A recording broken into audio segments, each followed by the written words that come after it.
রাষ্ট্রপতি ও প্রধান উপদেষ্টার শ্রদ্ধা নিবেদনের পর কেন্দ্রীয় শহীদ মিনার উন্মুক্ত করে দেয়া হয় জনসাধারণের শ্রদ্ধার্ঘ্য অর্পণের জন্য। ভাষা শহীদদের প্রতি শ্রদ্ধা নিবেদনে ঢল নামে হাজারো জনতার। ২৪-এর আন্দোলনে শহীদদেরও এ সময় স্মরণ করেন তারা। বাবা মায়ের সাথে ছোট শিশুরাও আসে বর্ণমালার শহীদদের শ্রদ্ধা জানাতে। বিস্তারিত থাকছে রিপোর্টে। শহীদের রক্ত মাড়িয়ে ৫২-এ ভাষার অধিকার ফিরে পেয়েছিল বাঙালি। দিনটি তাই বাঙালির কাছে অনন্য এক দিন।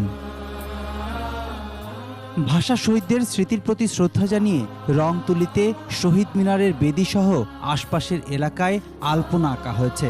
দৃপ্ত পায়ে সে পথ দিয়েই ভাষা শহীদদের প্রতি শ্রদ্ধার্ঘ্য অর্পণ। আমরা আসছি তাদেরকে সম্মান করে, তাদেরকে ভালোবেসে। আজকে মনে হচ্ছে সত্যি আমরা স্বাধীনতার আসল ইতিহাস খুঁজে পেয়েছি। শহীদদের স্মরণের উদ্দেশ্যে আসলাম। যেহেতু ২১ ফেব্রুয়ারি বাচ্চাদেরকে দেখাইতে আসলাম শহীদ মিনার। জুলাই আগস্ট পরবর্তী সময়ে আমরা মনে করছি যে বাংলাদেশ সহ পৃথিবীর সকল মানুষ তার মাতৃভাষা প্রকাশ করতে পারবে। বৈষম্যহীন মানবিক গণতান্ত্রিক রাষ্ট্র সমাজের যেন আমরা তৈরি করতে পারি। যে ভাষায় কথা বলা, সে ভাষার আকুতি প্রজন্ম থেকে প্রজন্মান্তরে ছড়িয়ে দিতে ২১শে ফেব্রুয়ারির প্রথম প্রহরে কেন্দ্রীয় শহীদ মিনার ভরে ওঠে হুলেল শ্রদ্ধায়। যাদের জন্য আমরা কথা বলতে পারতেছি বাংলা ভাষাটা, সেটাকে সম্মান করার জন্য আমি আজকে আসছি। ২১শে দিবস, আজকে আমি শ্রদ্ধা জানাতে এসেছি শহীদদের। আজকে আমরা শ্রদ্ধা জানাতে আসছি। ৫২ আর ২৪-এর আন্দোলন একই সূত্রে গাঁথা। তাই তো নতুন প্রেক্ষাপটের এ বাংলাদেশের অগ্রসৈনিকরা বললেন, চেতনা বিলীন হবে না কখনো। আমরা মনে করছি ৫২-এর শহীদরা আমাদের উপর যে ভার অর্পণ করে গিয়েছেন, যে দায়িত্ব দিয়ে গিয়েছেন, ২৪ আমরা সেটা পূরণ করতে পেরেছি।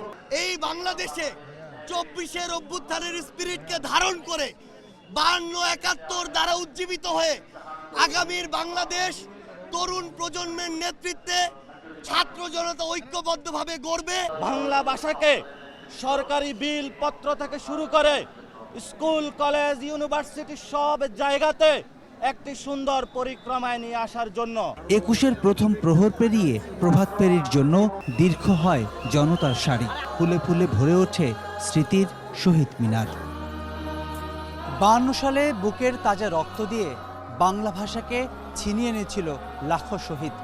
তাদের সেই রক্তের কারণে আজ বাংলা ভাষা বিশ্ব সভায় সমাদৃত। ২৪-এও আন্দোলন হয়েছে, যে আন্দোলনের ফলে নতুন বাংলাদেশ বিশ্ব সভায় নতুন করে পরিচিতি পাচ্ছে। নতুন এই বাংলাদেশ আরও এগিয়ে যাবে উন্নত সমৃদ্ধ নতুন যাত্রায়। প্রণব চক্রবর্তী, ২১শে টেলিভিশন, কেন্দ্রীয় শহীদ মিনার, ঢাকা।